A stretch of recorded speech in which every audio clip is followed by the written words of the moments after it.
ازيكم عاملين ايه؟ يا رب دايما تكونوا بخير. اكلة سريعة من سلاسل اكلاتنا السريعة، اللي بنعملها لكم دايما وبتتبسطوا بيها جدا جدا.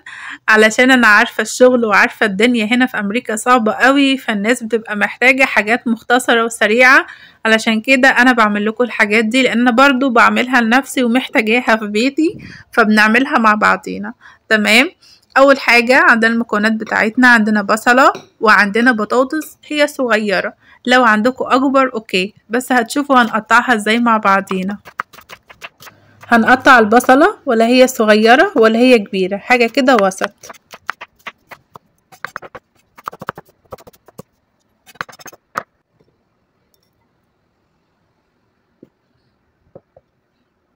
هنجيب بقى البطاطس بتاعتنا ونقطعها حجم صغير خالص، بس حاولوا ان انتوا تعملوها احجام متساوية علشان تبقى كلها شكل واحد وتبقى طيبة كلها مع بعضيها بالشكل اللي انتوا شايفينه ده. انا بقطعها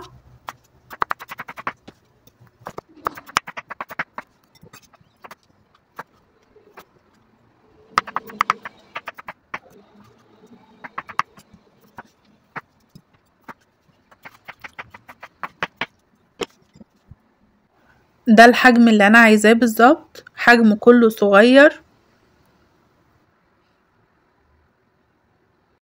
ودي الفراخ بتاعتي بعد ما غسلتها ونقعتها في مية وملح وليمون وخل علشان الزفارة بتاعتها. تمام. ده شكل الفراخ اللي انا بشتريها، عشان في ناس سألتني عليها، دي للناس اللي في امريكا. دي فراخ اسمها تايسون، حلوة قوي وطعمها بيكون جميل. هبدأ اجيب الطاسة بتاعتي واحط فيها قطعة من الزبدة او من السمنة،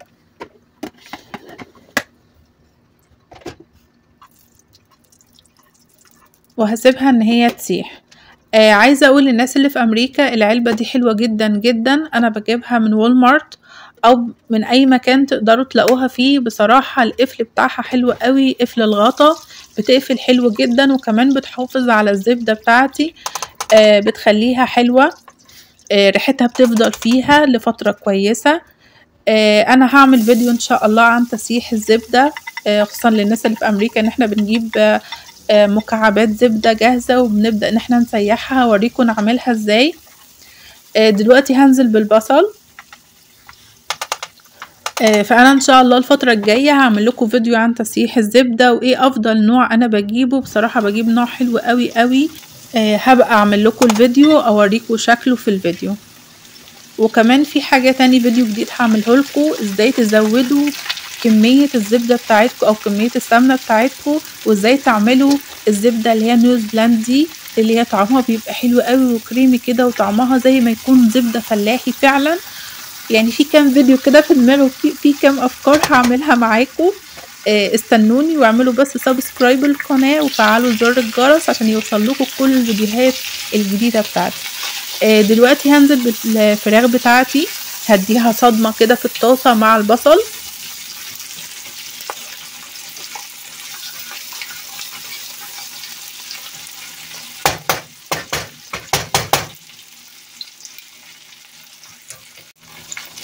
كده الفراخ بتاعتي اتشوحت كويس. هنزل بقى بالتوابل بتاعتي، عبارة عن مرقة دجاج، ورق لورا، زعتر، ملح، بهارات فراخ، وحبهان. كل التوابل دي لو موجودة عندك تمام حطيها، مش موجودة مش مهم كل ده. اول حاجة بعملها، ودي خطوة حلوة قوي انا يا دوب اتعلمتها، ان انا ادوس على الحبهان زي ما انتوا شايفين، وافتح الحبهان بتاعي قبل ما ادخله على اي طبيخ. بصراحة ده بيخلي ريحة الاكل بتاعتك احلى بكتير، وكمان بيخلي طعمها حلو جدا جدا.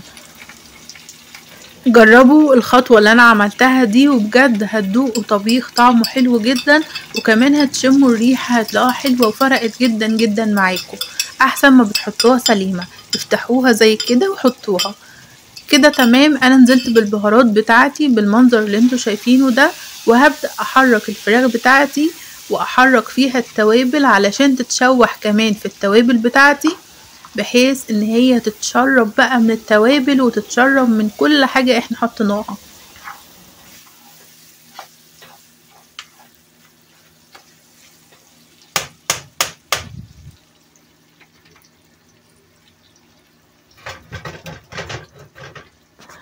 كده تمام. هنزل بقى بالطماطم بتاعتي، سواء صلصة طماطم او صلصة عادية، الصلصة اللي هي في العلب الجاهزة، هتنزلوا بيها مع الفراخ بتاعتكم.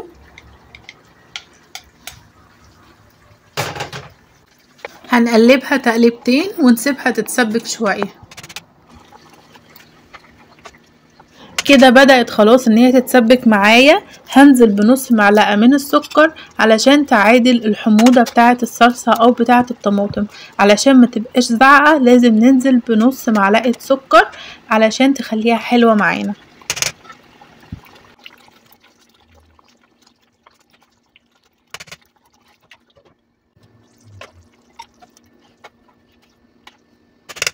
كده الفراخ بتاعتي بدأت ان هي تستوي، فهنزل بقى بالبطاطس بتاعتي علشان تاخد طيبان الفراخ، يطيبوا بقى مع بعضيهم ويكملوا طيبان مع بعض.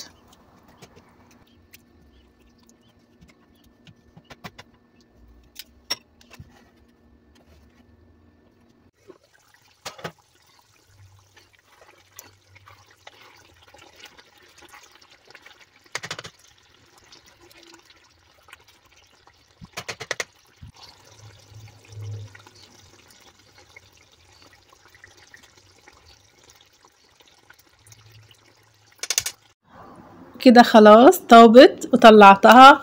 اتفرجوا معايا بقى على الحلاوة وعلى الجمال. البطاطس بجد كانت طعمها لذيذ قوي قوي، وكانت طرية جدا جدا وطيبة حلوة قوي. وادي الفراخ زي ما انتوا شايفين. انا كل اللي عملته طلعتها من البطاطس بعد ما طابت وحطيتها بس على جنب في الطبق، ما حطيتهاش ولا تحت شواية ولا حطيتها في فرن ولا في اي حاجة. علشان كده بقول لكم اهم حاجة التشويحة الاولانية اللي هي بتعملوها في البصل، دي بتخليها حلوة جدا. وكمان لو كنا دخلناها الفرن عشان تنشف شوية كانت هتبقى ناشفة بصراحة. علشان كده انا طلعتها من البطاطس حطيتها في طبق على جنب، كده بقت طرية وجوسي وحلوة قوي، طيبة جوه وبره وكمان طرية جدا جدا. بصراحة أكلة حلوة أو سريعة، مخدتش معايا نص ساعة. جربوها واعملوها وقولي رأيكم في الكومنتات. وقولولي كمان نكمل في سلسلة الأكلات السريعة دي اللي انتوا بتحبوها، ولا نعمل لكم أكلات تانية. لو في أكلة معينة حابين تعرفوها قولولي عليها. وكمان قريب قوي هنزل لكم أكلة حلوة قوي، بس تابعوا معايا القناة وما تنسوش تعملوا سبسكرايب. بألف هنا عليكم وعلينا.